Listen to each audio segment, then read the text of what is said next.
research will show that strong runners, mobile runners, weak runners, stiff runners, they all get injured kind of at the same rate. And so you don't want to become too reliant on one type of shoe. If you're kind of mixing and matching things throughout the week and you've theoretically like adapted to a whole bunch of shoes, it essentially makes you more robust or more versatile and give your foot the ability to tolerate more. Like if you can run fast in a super shoe, but also handle runs well in a minimalist shoe, like you're just spreading yourself pretty well. But let me just put a nice protocol in place. So step one, what you would do is...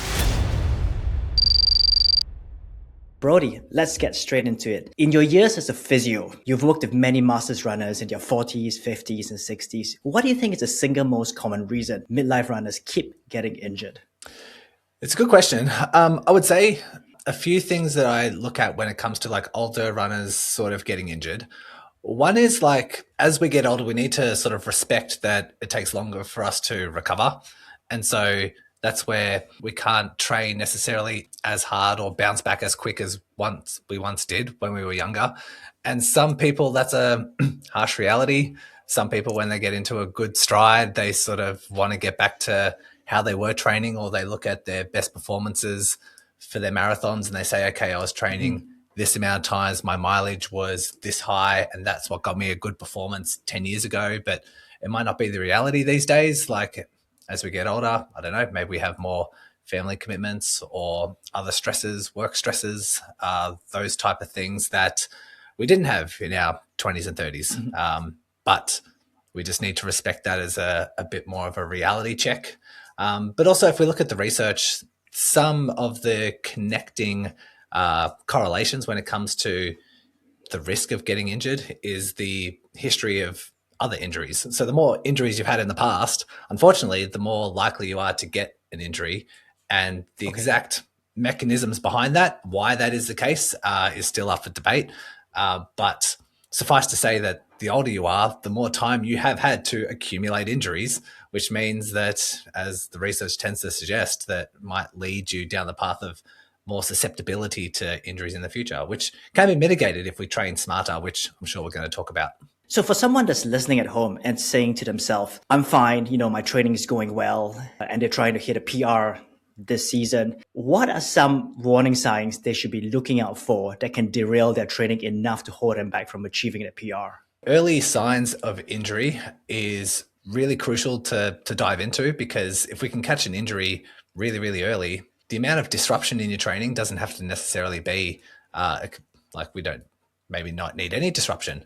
And so we can fall back on some nice, decent research that looks at, prospective studies and says, okay, these group of people get injured. Were there any precursors?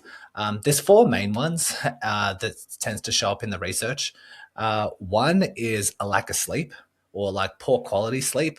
And if you can accumulate, well, let's just say if poor sleep is affected over the last like 7 to 14 days, you'd want to back off your training well before an injury arises. The connection there just seems to be really, really strong. And so how many runners do we know that have poor sleep and proactively make the decision to back off their training just because they've had poor sleep? I don't think many runners do that, but the research will say that like there is a very strong correlation there. And so that's what I would do. But there's three others that are there. Just general fatigue. If you are noticing that there is more general fatigue than usual, definitely respect that as a sign. Excessive muscle soreness is another thing. So most people can be familiar if they've done a new exercise and the next day they have this delayed onset muscle soreness. That's fine. But if it's excessive and more than usual, that's another sort of early sign that we need to look out for. And the other one is stress. That's just daily stress, daily hassles, and making sure that we're addressing that, or at least recognizing that. Sleep is the big one, but if we have the other three at play, if you've got one or two that are sort of like raising some alarm bells, it's probably no big deal. If you are rating poorly on all four of those conditions across the board, definitely back things off before an injury comes for you, because it will be just around the corner if you decide to push and do what's if you're building and ramping things up and you just expect that you're going to handle it quite well, odds are research shows you're probably not going to, and so that's when we can possibly back them off. But there are also like early physical signs of like an injury that's about to arise. Like most tendinopathies start off as just really mild stiffness in the morning, or like plantar fasciitis. It starts off as, oh, my first few steps in the morning just feels a bit stiff, but then, it comes good and I'm moving on with the rest of the day. There are probably some early signs as well that we really need to pay attention to. You talked about muscle soreness, delayed onset muscle soreness. And if there's a little bit of it, it's not a big warning sign, but it would be if it's prolonged or is severe. What is it about delayed onset muscle soreness that actually causes someone to go down the road of being injured? Is it because it alters the form when your muscles are sore? You do a workout, say it's a marathon pace workout, and then the next day you wake up with those muscles that you engage in your legs that are sore, and you might not be running with your ideal form, right? Because those muscles are sore. Is that what causes the onset of injury? I don't really want to draw conclusions. Like the data does suggest that as one factor, but the reason behind it would just be my assumptions. But we should also preface by saying that there's nothing wrong with delayed onset muscle soreness. Like if you're pushing and you're doing a hard workout, or you're lifting weights in the gym, or you're doing an exercise that you're not used to, delayed onset muscle soreness is not only fine, but probably necessary. If it's soreness for 1 to 2 days afterwards, that's what challenges your body and sort of provokes or stimulates that system to adapt and get stronger. It's sort of what we need. What the research kind of suggests is excessive. Like if you were to do some squats and you typically have 24 hours of muscle soreness, and you do the same amount of squats and all of a sudden you have 48 hours of soreness or 3 days of soreness, like that's when we're like, okay, comparing me to me, I'm getting more soreness than what I usually do. That's when we can say maybe it's something to do with my inability to recover. Maybe I'm not getting the right nutrients. Maybe I'm not getting the right sleep. Maybe I'm just, I don't know, pushing too hard in other domains. And that's probably where that balance in the equation comes in of leading you into an injury. I don't think there's been much research in terms of if you have delayed onset muscle soreness, let's just say you lift weights the day prior. If you have an adequate warm up, it shouldn't really impede or affect your running too much. You might feel a bit off when you're warming up, but once you've warmed up, provided that the DOMS isn't like really severe, it shouldn't really impede your running form too much. Just like you mentioned, the research shows certain reasons why someone would get injured. But with the runners that you work with, is there a gap between what the research says are the reasons why someone gets injured to what an actual runner thinks are the reasons they get injured? Yeah, all the reasons why they've been told by like health professionals and those sorts of things, because they might see a health professional that isn't too proficient in seeing runners, or they might be bought into myths that are, not really substantiated with research. And they can just be told or buy into those sorts of things as well. There's definitely a lot of misconceptions that are around.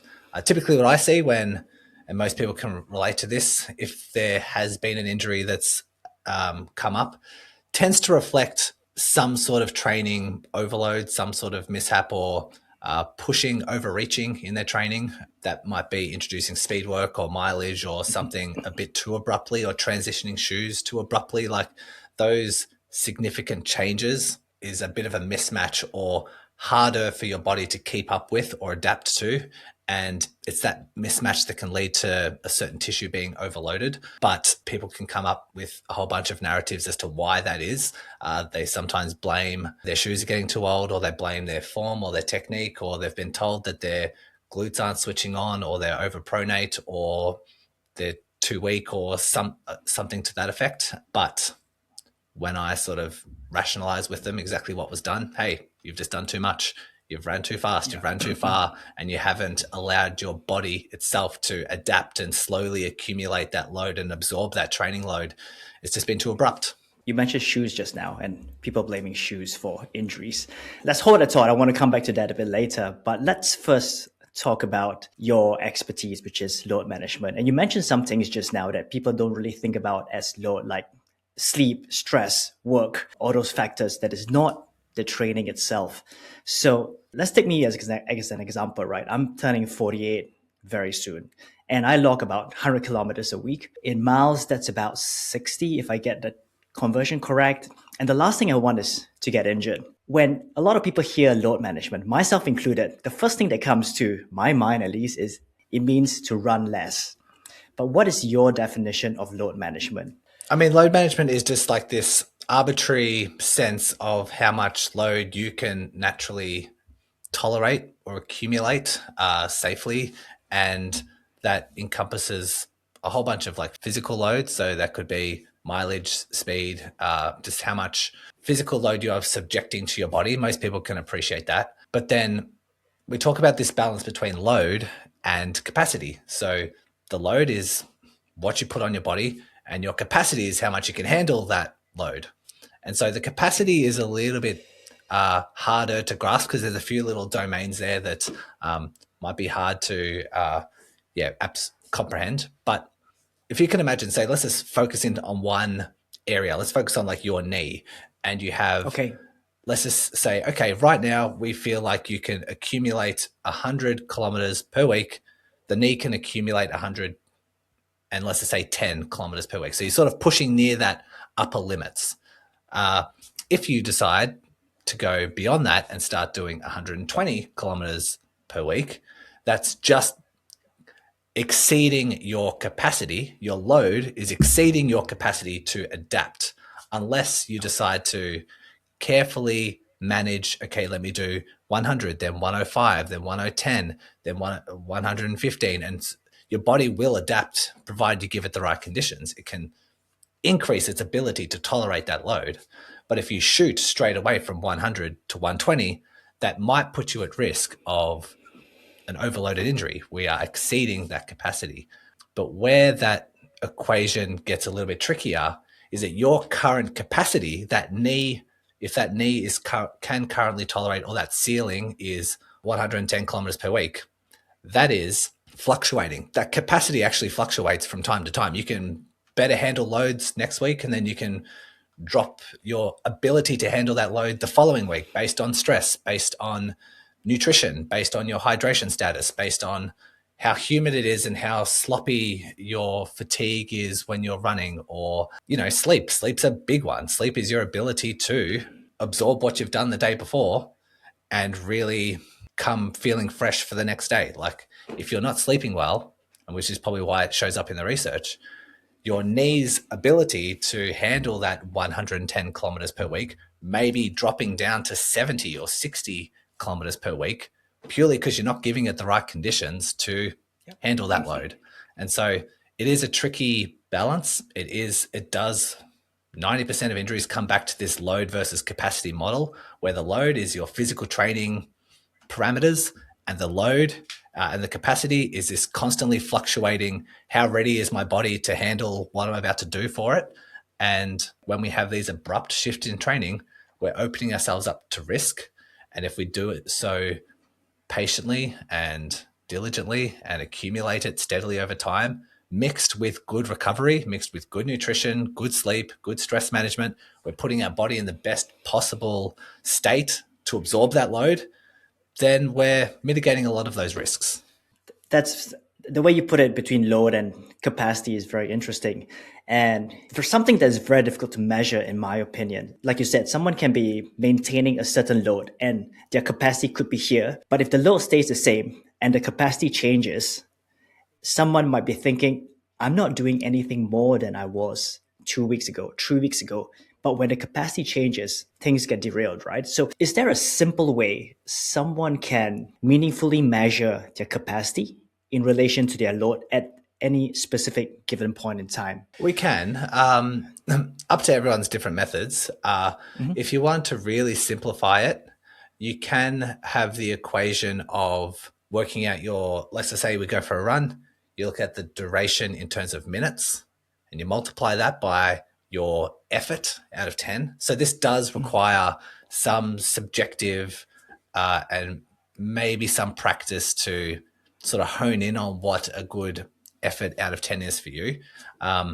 and then we just give yourself a score. So let's just say you ran for 100 minutes, or your workout was 100 minutes, and your average effort was 4 out of 10. Take that 4, multiply that by 100 minutes. That's 400, let's call it exercise units. Yeah, 400 exercise units that is your load.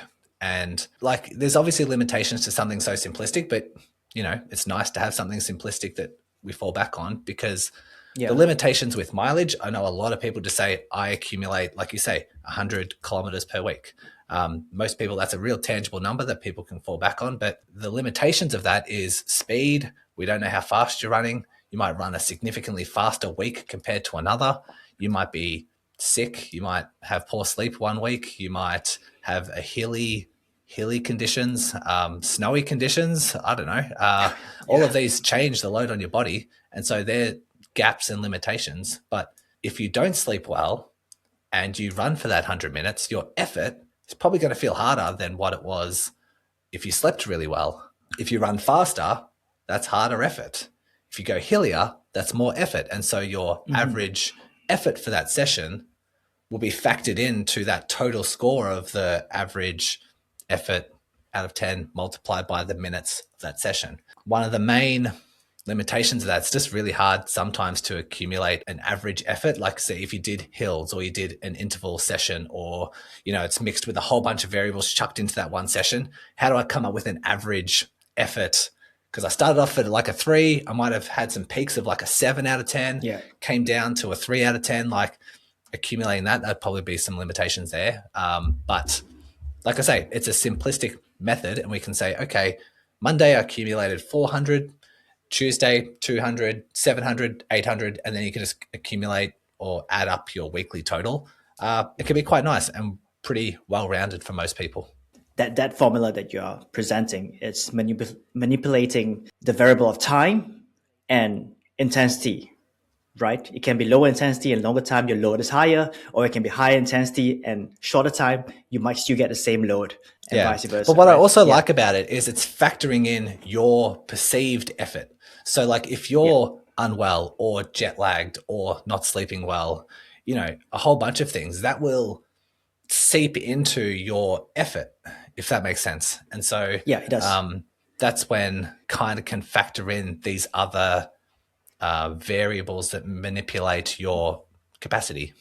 Yeah, exactly. Like, for me personally, if I slept well, if I run, say, 18 kilometers at my zone 2 so-called heart rate, it felt like I didn't do anything. I'm, completely fresh after the run. I feel like I can go for another 10 kilometers.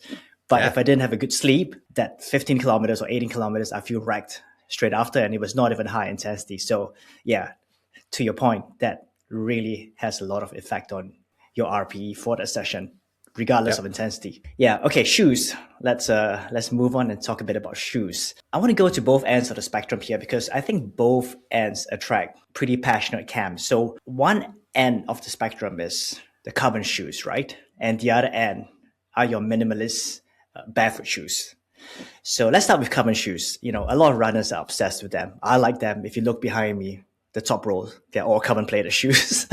Great. And, their introduction, well, just to preface that, down below, I've got all my zero drop minimalist barefoot. Yeah. So I do run in both. Yeah. Anyway, the introduction of all these carbon shoes, without question, has dramatically improved race results, to the point that even the Boston qualifying times had to be lowered because everyone was running faster. And now people are wearing them as daily trainers, and not just on race day.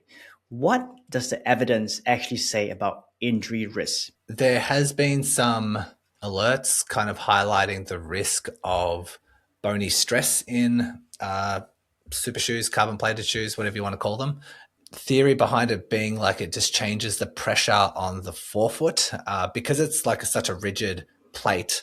What typically will happen in a runner with a traditional running shoe is like the big toe extends, your toes point upwards, and it generates force a bit more efficiently.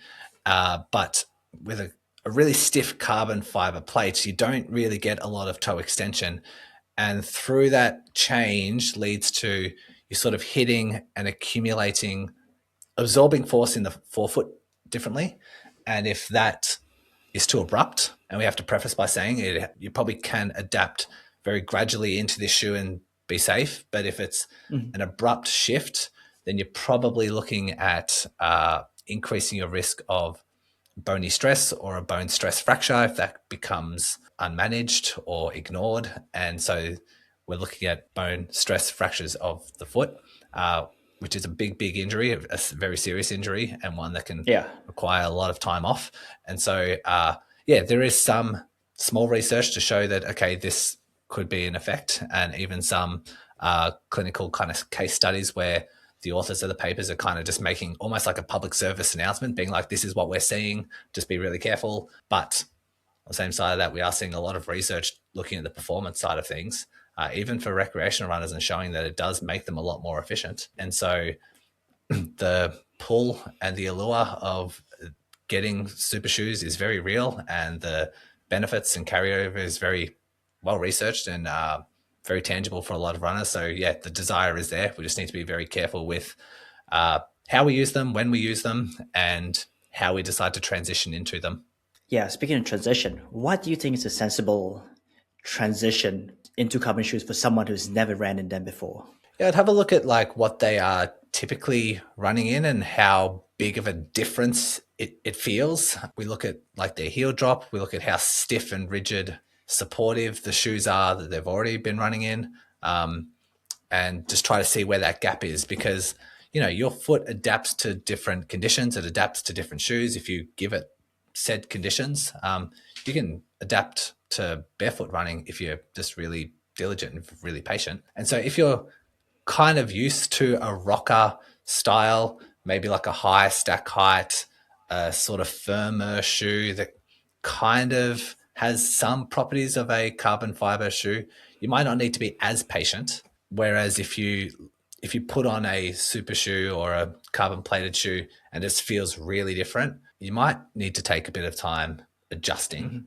I haven't come across any protocols as to how safely to transition into super shoes, but there are some good research into protocols to transition into barefoot shoes. So we can have a talk about that later if we wish. But if you wanted to take a really sensible approach, maybe just start off with 10 minutes of running in a super shoe and just see what it feels like, see how you feel afterwards. And if that's fine, maybe just accumulate 5 minutes once a week. The safer and more diligent you are, the more we mitigate your risk of injury. The more you want to ramp up from that, the more we open up ourselves to risk. And so if you want to be patient, go for it.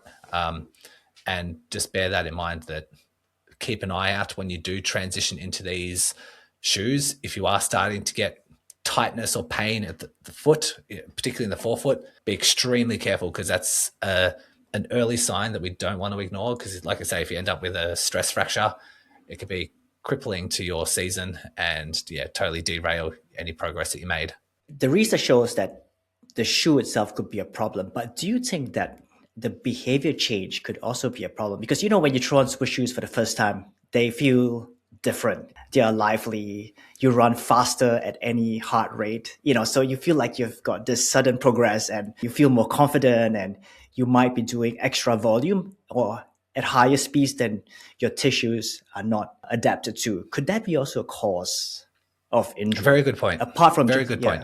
And it was something I was going to mention without like trying to answer one question with like 5 different answers. But it is something that I do think about. If you are running faster, your hamstrings really, really ramp up. Your calves really, really ramp up in terms of load. They don't care what shoe you're running in, like especially the hamstrings. If you're running faster, it's going to be extra load. And let's just say if you run in these super shoes, or if you run in, or you have this perception of running faster, and you take 15 seconds per kilometer off every single kilometer in your week, that is a pretty big transition. That is a pretty big jump, and opening yourself up to injury. More and more people are starting to use super shoes as daily trainers. Do you think that's a concern, or is it a good adaptation, not official protocol, but a way to kind of transition into running in super shoes so that when you race in super shoes, you become adapted? I'm not entirely sure. Like if you're feeling good in them and you're not getting injured, You could do it, but most people want to run in these to run faster and get good performances out of them. You don't want to become too reliant on one type of shoe, because if you Mhm. spend all of your running in a super shoe, and then if at any point you decide to transition to a non-super shoe, then that's going to be an abrupt change that you're probably not wanting to have. So like in your You case, feel like when you've slower got, suddenly. that's right, yeah. But if you're kind of mixing and matching things throughout the week and you've theoretically like adapted to a whole bunch of shoes, it essentially makes you more robust or more versatile and give your foot the ability to tolerate more. Like, if you can run fast in a super shoe, but also handle runs well in a minimalist shoe, like Yeah. you're just spreading yourself pretty well. But also you need to factor in, if you're using your carbon plated shoes as an everyday trainer and then you're racing them, we they're very expensive, these shoes. If you want to take advantage of the shoe, they kind of need to be fresh. Like the top tier shoes have an advantage in terms of their foam properties and how efficient they are at returning energy back to the runner. The foam itself is like the big differentiator between some of these companies, but that foam technology advantage really diminishes when they get older. So like the fresher you have the shoe, the newer the shoe, the better you are at being really efficient with that shoe, unless you want to use it as an everyday trainer and get a second pair that is pristine that you race in. Sure, you could do that as well. But like I say, these shoes are quite expensive and we need to factor that in. Well, there's also a counter argument that carbon plated shoes actually reduce injury risk because of the high stack and the impact absorption and the quality of the foam. How would you respond to that? I haven't necessarily come across the research that shows it reduces risk of Okay. injury. I guess it could theoretically reduce, like, because when we use shoes with different properties, we don't necessarily reduce load, we just transfer load. Like you're always going to accumulate the same amount of force, you're hitting the ground at the same impact, but it can move to different parts of the body. So theoretically, let's just say like you're using your calves less because you are returning a lot more energy. You don't necessarily have to push off the ground. Like if you have something with a rocker type mechanism or design of the shoe, and you've also got this foam that's returning a lot of energy to the runner, and you find that you can run at the same speed without having to push off the ground harder, that could be advantageous. Say if you have a long history of calf strains, might reduce your risk of getting a future calf strain. But like we say, let's say there has been research to show that like if you have a higher heel stack or like a higher heel drop, it does reduce load on the calf and Achilles, but it increases the load on the knee and the hip. And so some people, based on their long injury history or what they're prone to or what they're vulnerable to, they might find that really advantageous. But someone who has a long history of, say, knee pain might not find that really good. But on the opposite side, research shows that like minimalist shoes really take a lot of load away from the knee, but accumulates it at the calf and the Achilles and the foot. And so like there are trade-offs here, which can be sensible and clinically justified, like I say, based on the type of runner, based on the injuries that they've accumulated over their time. We might decide to make that trade-off. Yeah, it sounds like it's something that can be really personalized based on each person's biomechanics and what For risks they're sure. at. Yeah. Yeah. Okay, let's transition to the other side of the spectrum. So you're barefoot and minimalist running. We know the arguments of that camp, right? It doesn't have that elevated heel to toe drop. It allows your Achilles tendons to come into play more, and it strengthens your foot muscles basically. And here's the thing: I spent just about a whole year running in nothing but barefoot minimalist shoes. And during the time I logged over 1,000 miles. And I do believe that there are structural benefits to running in them. And of course, it's quite clear that from a performance standpoint, and in my opinion, also when you get into high mileage, that argument starts to fall apart. From your standpoint as a physio, how do you feel about barefoot minimalist shoes for runners? I like them as a tool. I think I like all types of running shoes when used as tools, because they do have a lot of really nice advantages. Um, they do help accumulate some good foot biomechanics and strength. It does help do that. And you can be really efficient with minimalist barefoot shoes. Like there is research to show that if you do like a 10K or like a 5K run, you can be more mechanically efficient. You're running economy. So how effective you are at utilizing oxygen at a submaximal pace actually enhances. Like you can have better running economy with minimalist shoes compared to traditional shoes, mainly because of the weight. Like they are quite lightweight, and the trade-off there of like having a lighter shoe can be quite profound.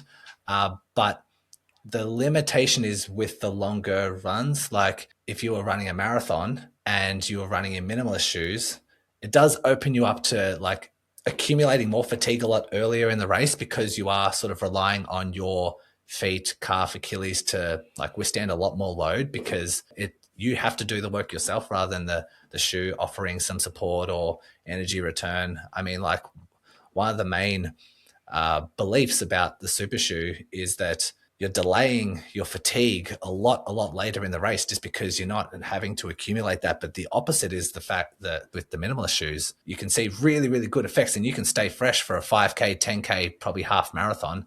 From the half marathon into the full marathon, you're probably going to get a lot more fatigued a lot sooner in the race, and that's going to have a negative outcome to your performance. But, you know, some people can be really, really strong. And let's just say you're used to running ultra marathons in minimalist shoes. A marathon might not be that big of a deal, but like I say, there are trade-offs there. Yeah, exactly. I like how you frame it as a tool, because that's how I use it now. I see it more as a tool and not a daily trainer. So if someone wants to get into running some minimalist miles as a tool, right, to use a minimalist shoe as a tool and still have a daily trainer or a regular stacked running shoe as the main shoe, how would they do it? What protocol would you suggest for them to safely transition into using that as a tool?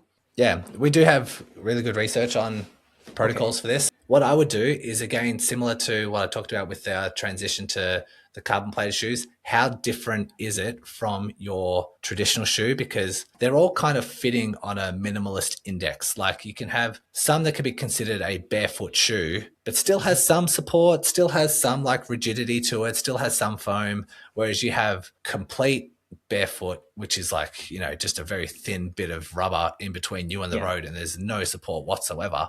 So like your vibrant five fingers.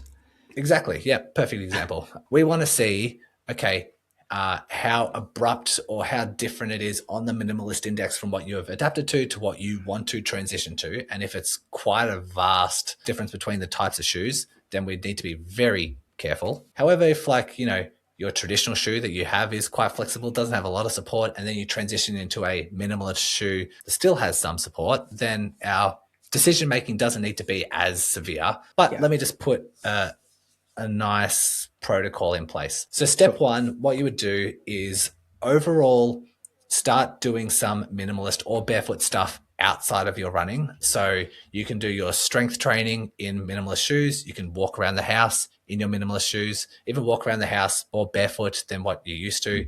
You can do some strength training barefoot if you want to. And we're sort of just accumulating some good muscle mechanics and strength and coordination and all those good things before transitioning into the running side of things. So that would be step one. And you probably do that for a week or two, just, you know, getting quite robust there. The next phase would be, okay, starting to run in these minimalist shoes, of which people don't like doing this, but you'd back off your overall volume of running by about 10%. Just while we introduce these minimalist shoes. And even when we introduce these minimalist shoes, it's going to be for about 5 to 10 minutes per run anyway. And this is where I usually tell my runners to, okay, either do laps around the block or on a treadmill or put them in your car. Like don't venture too far out. Just run 5 minutes out, 5 minutes back, switch over your shoes to what your normal trainer is, and then complete the rest of your run. And that can be enough structure for people to follow. Then we're adding 5 to 10 minutes per week. And again, I would massage these numbers around or adjust these numbers to the individual based on how big of a transition we need to make from what they're already adapted to. Okay. But then we just accumulate. We can accumulate the minimalist shoes 5 to 10 minutes per week. And so by week 3, we're doing half-hour runs in your minimalist shoes, and we're paying attention to symptoms all along the way. How's your body feeling? How's your body responding? how's your Achilles or plantar fascia feeling when you wake up the next morning? Overall, listening to your body and seeing if you're accumulating that transition well, if you're absorbing those loads and tolerating that nicely, then we just keep building. But if there's ever any signs of injury, then we're just backing things off again, and just allowing that adaptation response to happen. And then when we finish sort of a transition period, it can be safe to, as you're already doing, don't do all of your runs in minimalist shoes. Use them as tools. Find this is going to be my session where it's 60 minutes in my minimalist shoes. These are going to be my hard sessions or my really, really fast sessions in a bit more of a stock standard trainer where I've got a bit more support. And then I might do some race pace efforts in my super shoes. That's when we're falling back on a whole bunch of different options. Is there a benefit to running on softer surfaces when someone is starting to transition into minimalist shoes, like running on a track, for example? On a track, probably, because there's this, it's soft, but there's nice sort of rebound. I wouldn't get too soft though, like grass. It depends how lush it is, but you're actually more efficient when you run on firmer surfaces. Like, we want to be efficient with our running. We want to return a lot of energy to the runner. If we can take an example and say running on soft sand, you're working really, really hard and you're not really returning a lot of energy because you're sinking into that sand, and all of a sudden you're not running fast, but you just blow out your Achilles and plantar fascia and calf just because you're getting nowhere. If we can take that concept and say, all right, let's make sure that we do want to be efficient, we do want to return energy. Yeah, if we have a track, it can have a little give to it, but a nice return. That could be a nice middle ground. But if you don't have access to a track and you do have concrete or asphalt or road or something like that, it's still fine. We just need to be careful, sensible with our introduction, because you will adapt. Like, people can adapt to running barefoot on concrete, but that transition just takes a lot of time and a lot of patience. But not a lot of runners are that patient or that sensible, which is why a lot of runners get injured, it puts me in a lot of business. But we can try and instill a lot of these methods. We want to try to get those runners to train smarter, as smart as we can. That's my mission. Yeah. The reason why I brought up the track on running on softer surfaces, I had a conversation a couple of months ago with Jay Deshari. I'm not sure whether you're familiar with. I've had him on my podcast too. Yeah.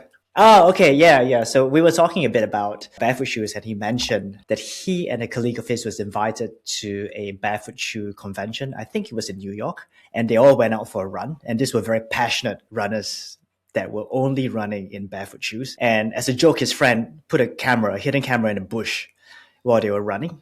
And he said that more than 50% of the runners that were extremely passionate about barefoot shoes were heel striking. Wow. Okay. And they were talking about, how barefoot shoes, you transition into running with your forefoot.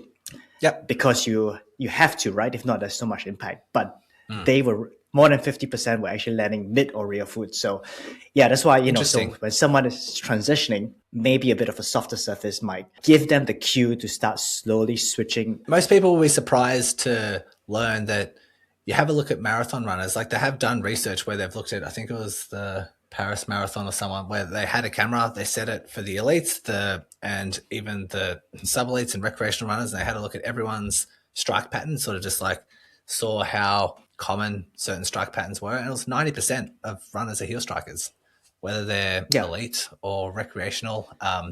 And so a lot of people think, I need to remove my heel strike because it's making me less efficient. It's not really. Sure, we don't want to overstride. We don't want that heel contact to be too far in front of your body. But if it's, somewhat reasonably underneath your body, if you heel strike not only perfectly fine, but perfectly common. And yeah, people need to realize that we don't need to remove this heel strike, because that's another narrative that's passed around a lot. So I guess by what you're saying, you don't think that heel striking is a cause of injury. There's no research to show that heel striking is a cause of injury. Yeah. Okay. Let's transition and talk about prehab. That's one of those things that very few runners actually commit to do properly, myself included. And I don't think it's due to a lack of motivation or dismissing it as a lack of importance, but I think it's an issue with time. What does effective prehab actually look like for a runner, and what are people wasting their time on? It's a good question. Like, I guess it depends what you mean by prehab. Like, I don't really use the term prehab Okay. that much, but I guess your idea would be, okay, things that we can do to reduce our risk of injury, or like, Injury mitigate prevention. Yeah. risk Well, yeah. in relation to strength-based exercises or gym-based exercises. Is that fair to say? Yeah, or flexibility work, Yeah, or mobility work. Yeah, okay. mobility. Yeah, Yep, something outside of running that helps, that prevents injury caused by running. That's sure, what I mean by sure. prehab. Yeah. Yep. Research will show that strong runners, mobile runners, weak runners, stiff runners, they all get injured kind of at the same rate. And so there's no real correlation with, or even just like a justification to say like, okay, you have really stiff hips or really stiff lower back, you need to do these lower back mobility exercises to reduce your risk of XYZ. There may be cases at an individual level, and some people can be really, really stiff that it does impede their running biomechanics. But most people, like, running isn't pushing us to end of range quite a lot. Like your ankles, sure, they need to have some degree of flexibility. Your big toe has to have some degree of flexibility. Your hip extension, your leg going backwards needs to have some ability. But most people can get through those passable ranges, unless, I guess, like a masters runner or like a really, really seasoned runner might start getting really stiff and impeding their ability, to which you would do some mobility work. But a lot of runners don't. A lot of people pass those sort of mobility tests and it doesn't really impede them. So again, there's no research to show that if you do stretching or mobility work, or even if you do strength training, unfortunately, as much as I'd love to see this emerge in the research, strength training hasn't been shown to reduce your risk of running related injuries. Has been shown to reduce risk by up to a third in like sports-based injuries or sports-based stuff, but running overuse injuries, there hasn't been a correlation, unfortunately. So when it comes to like things you can do outside of running that mitigates your risk of injury, why not look at your nutrition, your sleep? Why not look at maybe cross training to divvy up the loads, like just load management, so one area isn't accumulating a lot of load, and sort of keeping your cardiovascular system healthy. However, I do like strength training. I'm a big promoter of strength training for runners, because theoretically, if we're looking at going back to your knee as an example of accumulating 110 kilometers per week, if you get stronger squats, deadlifts, lunges, you're giving your knee a better buffer to withstand mileage. Theoretically, that comes across, and that's what I promote, but it just hasn't come across in the research as yet. But also, even if I'm just putting this ahead as a theory, there is very good research that doing that type of strength training will definitely lead to a performance enhancement. So you will get faster marathons, you will get faster 5Ks, 10Ks, half marathons. If that's the bare minimum that people expect, I think that's a pretty good trade-off. And what's more riskier to get faster? Is it to start doing some squats and slowly progress and get heavier and heavier? Or is it to add 10 more kilometers per week, then 20 more kilometers per week, then 30 more kilometers per week? That's opening up to a lot more risk, because there's this untapped potential to stimulate your body in a safer way that only has like maybe 30 repetitions of squats once or twice per week. That's not a lot of repetition to accumulate. It's safe. It's safe to do if done appropriately, but has a really, really good trade-off in terms of performance. So it moves someone more onto the performance spectrum by doing weight training, then it actually removes someone from their risk of injury. Theoretically, yes. I'll say yes. I would say it hasn't shown up in the research as yet. Okay. For someone that gets injured, for a masters runner that gets injured, and they will almost inevitably do at some point in their running journey, what are some of the most damaging things that they can typically do in the first 2 weeks or first week that further sets them back from recovery? Two directions that further sends them back is continuing to run on that increases symptoms. Like we can talk about the middle ground here, but the ones that just ignore it and continue to run further than that injury can tolerate and faster than that injury can tolerate, or hillier, and symptoms just get worse and worse and they ignore it. That's a trajectory that we don't want to be on. The other one would be like the opposite end of the spectrum, which is like excessive rest or protection, or if they have like this really early onset injury and they just shut everything down for 7 to 10 days and say no running for 7 to 10 days and just completely rest it, that's not helpful either. Because that actually deconditions you. Sure, if it's really, really aggravated, we do want to take a couple of days off, but then it's trying to find where that new adaptation zone is. Let's just hone in on your knee again. Your knee's getting a lot of attention on this podcast, but let's just say you've gone from 100 kilometers per week to 130, and that's really flared up your knee. While it's in that irritated state, your ability to tolerate that previous 100 kilometers per week might be even down to 40 kilometers per week in that irritated state. But if we take that and shut everything down for 10 days, we're deconditioning your ability. We're actually like heading further in the other direction. And now it's probably gone from 60 kilometers per week or 40 kilometers per week to 30 to 20. And then that's when people go, okay, now it's time to get back into my running. Let me try back at 100 kilometers per week. I'm symptom free. Let me try and get back to 100 kilometers. That's way above what your capacity is now. And that further irritates and that further plummets your capacity to 5 kilometers per week. I don't know, we're being quite drastic here, but that's the scenario that we need to build. And so or need to think about at least. And so if I have an injury, it's really flared up, it's really irritated, let's take a couple of days off. Symptoms are mild. Let's then say, okay, let's try finding out where this adaptation zone is. It might be a 6 kilometer run. Let's just test that out. And in that case, during the run, and this is for most overuse injuries, symptoms during a run needs to be less than a 4 out of 10. And if you're pain-wise to one, pain, out of 10. Okay. Sorry, yes, pain. Pain needs to be less than a 4 out of 10 during that run, but it needs to settle relatively quickly.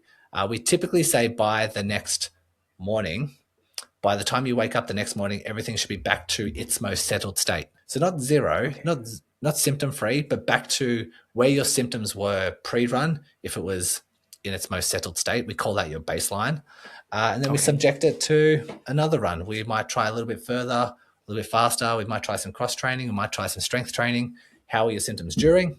How are your symptoms the following morning? And if things are all trending in the right direction, then we're load managing this effectively. We're sort of capturing or hitting your adaptation zone nicely, and that's rebuilding that capacity. And this is a tricky thing to navigate for some injuries, but this is my bread and butter. This is what I do day in, day out. It's working closely with clients. How did your run go? What were your symptoms during? What were your symptoms afterwards? How are your symptoms week by week? And if we see symptoms less than a 4 during, the return back to baseline by the next morning that are improving week by week, we just put that on repeat and you're returning back to where you were prior. So complete rest is not a good strategy, but running the same amount is also not a good strategy. So the idea is to bring it down to a point whereby you are not aggravating the injury, but you're kind of maintaining that baseline of what you can still handle in terms of load and slowly bringing that load back up again as the injury improves. On a simplistic term, absolutely. And the injury itself can have its added complexities, and there are some adjustments we can make based on an individual injury. Like I treat plantar fasciitis slightly different than I would ITB friction syndrome, but the concept is still the same that you just nicely outlined there. That's the approach that we're going for. Okay. What about the psychological cause of injury? Running can be pretty tied up to someone's identity, their mental health, their stress management. And when someone gets injured, they're not able to run for a couple of days, or they're taking their mileage down and they don't have that window of time that they spend by themselves, whether it's running on the trails or just being free from daily life, right? What's your advice for someone that still wants to try and keep a sense of identity and mental health intact during that injury layoff? Really important question. I'm really glad you asked this one. One of the main reasons why we say keep running, like I've never said don't, unless someone has like a stress fracture, we never really shut things down for several weeks and, wait for things to heal. We're just constantly finding out where your new adaptation zone is and seeing what we can subject your body to that falls within acceptable limits. That keeps people mentally engaged. They can kind of see a roadmap forward. They're still running, so that's beneficial as well. They still have that sense of identity, which is really helpful. And yeah, it just keeps them going, because a lot of times people just hate losing their fitness, or hate that they've done all this hard work to build up their fitness and then they get injured. They either persist or like make the injury worse because they just don't want to lose fitness, and so they just keep grinding themselves into the ground. The injury just gets worse and worse and worse. Or they take all this time off and mentally having a really hard time because they're losing all this fitness. And so I would say for them, yeah, we can just be more proactive with maybe doing some running and seeing what's tolerated. We can, if you can't tolerate a lot of running, let's say you can only tolerate like under 10 minutes, let's substitute that with cross training, or let's substitute that with walking out in nature, or something to that degree that we can be very creative and resourceful enough to find out what you engage in. I have a client right now who had to take 2 weeks off due to like a pretty severe calf strain, had to forego her race. Really miserable, didn't like that at all. But I gave her 10 minutes on the assault bike. I gave her 10 minutes on the rower, and I gave her 10 minutes on a ski erg, 30-minute workout. Calf worked out, behaved really well. It was all low intensity, but she enjoyed it. And then I gave her those 3 things again, but for 2 minutes of each of those stations, go a bit harder. And now it's a workout that she really enjoys, that she has now put into her routine now that she's back running, but really enjoys it. And it's better load throughout the rest of the body. We're varying things up in terms of load in the body, which is a better, safer decision from an injury standpoint. Sounds like it all comes back down to your framework of capacity and load management. Everything comes back down to that. Yeah. And my clients, when I'm working with them and I'm sort of managing one injury, and then all of a sudden they develop another injury, and I tell them what to do for this next injury, they're like, yeah, but that was the exact same advice you did for my previous injury. I'm like, now you understand. It comes back down to load management. Back to this one equation. Yep. Okay. As we start to land the plane, if a masters runner is sitting at home watching this right now and they want to make one change that genuinely reduces the risk of injury over the next 12 months, what would you recommend that change be? And what is one thing that they should stop doing that would nudge them towards injury? One thing they should start doing would just be analyzing their overall training load and looking at if they're finding the right balance between going hard and going easy. And it's a very, very generic rule, which they've probably heard time and time again, but the 80-20 ratio, 80% being really low intensity, leaving 20% of your weekly training to push into those upper limits, seems to be really, really nice at mitigating a lot of risk of injury, because we're balancing that load versus capacity, because you can still train quite high volumes, but if 80% of that's really low intensity, you're still getting the recovery, or you don't need a lot of recovery to bounce back from really light sessions. And so you're a big proponent of zone 2 training and the effects and how it should feel on your body in terms of maybe heart rate zones of what true zone 2 is. That is, and should be accumulating 80% of your weekly volume. And so a lot of runners that I see, they're not doing that. Either their easy isn't easy enough and they think they're doing zone 2, or they think they're doing low intensity, but they're not really, or they know where their zone 2 is, but it's 40 or 50% of their training week. And when their training loads accumulate quite high, they bring themselves undone. And so just make sure that we do that. If we can rein that in and just really get in a good weekly structure, I think that's going to have a big game changer for a lot of these masters athletes. And because recovery is something that we really want to nurture for aging athletes, like we said at the very, very start, the older you are, the harder. Your inability to bounce back is affected. Yeah. And so possibly working in a deload week once every 5th week, if you are slowly ramping things up, it's something that I do quite often. I've tended to enjoy. Have like 4 accumulative weeks of just slightly building up, and then just back it off for a week. What that deload week looks like for you might be a 50% reduction in volume, or it might be keeping 100% of the volume, but backing off all the intensity, with the idea and the concept that by the end of that deload week, come that Monday, you are feeling super fresh, springy in your step, and you've just absorbed and accumulated those past 4 weeks of training, most people can kind of grasp okay, I train hard and then I recover, and I train hard and I recover, and there's this like adaptation response session by session, but they don't really think bigger picture and think, oh, I need to accumulate and absorb the load that I've accumulated over the last 4 weeks. And if I do that for an entire week, I've now had that same adaptation recovery bout, but just over a longer time span. And once people recognize that, they can start implementing it. And yeah, for most, a lot of people tend to enjoy it. There was also the things that someone should avoid doing. Yeah. I would say in terms of, okay, so keep, I'd say the 80-20 kind of rule. The things that someone should stop doing is just like persistently like just running with an injury. A lot of people just like ignore symptoms, or it's kind of bearable and they just keep running on it because like I'm still running, but like the symptoms are like tolerated. Let's just say it's like a 4 out of 10 every single run that I go on, and it's been like that for the last 6 months.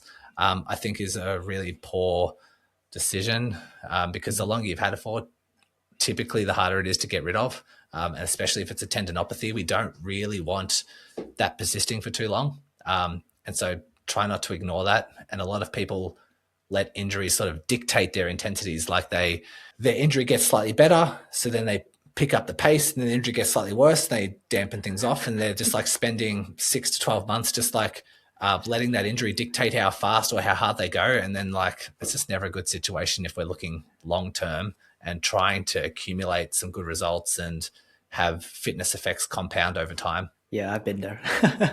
We all have. Yeah, I've been there as well. Yeah. For someone that needs more help than the information that is shared on this podcast, what are some additional resources that you offer, and how can someone work with you? So additional resources. So I do have the Run Smarter podcast. It's like where most people land to start with, and they start investing more in training smarter. Every month I sort of release or have a episode on what the latest research has come out in that previous month that might be of interest to people to train smarter. But I also interview expert guests and researchers and those sorts of things as well. I'm also available, like I do have some YouTube videos as well for if that's some people's medium of choice. But if they do want to work together as well, I am an online physio that works with runners around the world, just helping create programs, helping them with injury advice, and just helping them train smarter. Okay, so is your podcast on Spotify and Apple only, or is it also on YouTube? Podcast is just on where you find your other podcasts. It's not on YouTube. Okay. The YouTube is my own dedicated YouTube-based videos that I create. Okay, and how many books have you written? I've written one book. It's Run Smarter, and if someone wants to go find that, they can definitely do it. But like I say, usually I've got a lot of things going on. I've got email lists, and I've got various things on Instagram and online courses and those sorts of things. But I think the podcast is a nice platform for people to start with, and then they'll learn about all my other resources once they start listening to some episodes. I'll link to all of that in the show notes. And Brodie, my closing question for you, as a physiotherapist and as a runner yourself, what does endurance mean to you? I think like in this phase of my life, I think endurance is about being consistent with my training, being flexible, being adaptable. I've got a 2-year-old daughter, which the last 2 years has led to, me impacting my sleep, impacting when I can run, when I can't run, when, certain things pop up. And so I'm just really looking at endurance and fitness as a season of life, making sure that I'm, like I say, flexible, adaptable, and trying to be as consistent as possible without being too harsh on myself when I'm not as consistent with family commitments. But also like from a long-term perspective, like a lot of people sort of look from race to race, like from marathon to marathon, everything matters for this next 6 months. And then I need to train. And then after that race, it's looking forward to the next race. And then that sort of thing. But I tend to look at endurance as like, what habits am I forming? What qualities am I building out that, helps me for the next 30 years? Like I've just started dipping my toes the last couple of years into high rocks races, which is like a lot of strength-based stuff and a lot of obviously a lot of running involved in that. But is this helping me for the next 30 years? Will I be stronger? Will I have more bone density? Will I have a higher VO2 max? Will I have, will I be more consistent with my training? Is there more options to, if I am injured in a certain area, can I do all these other different variations of exercise that still keeps me going. Like if I can see that and those habits that I'm building, and I can forecast that for the next 30 to 40 years, like I still want to be racing Hyrox in 30 to 40 years, I think that's a really nice philosophy and a good long-term sort of outlook to have. And yeah, I think that really works well for me in terms of endurance. Brodie, thank you. You're very welcome, mate. Pleasure to have a chat.